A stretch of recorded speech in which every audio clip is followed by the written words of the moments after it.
Welcome to Faviola, the CEO Hustler channel, always helping you boss up and rise. Here's some quick tips on how to prepare and become a virtual simultaneous interpreter.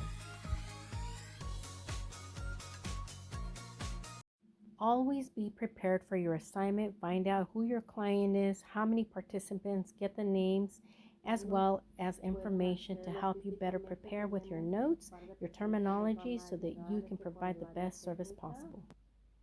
No los pueden ver, pero sí están allí para ayudarnos. Ellos van a poner atención a la página para ver los comentarios que cada miembro del público haga.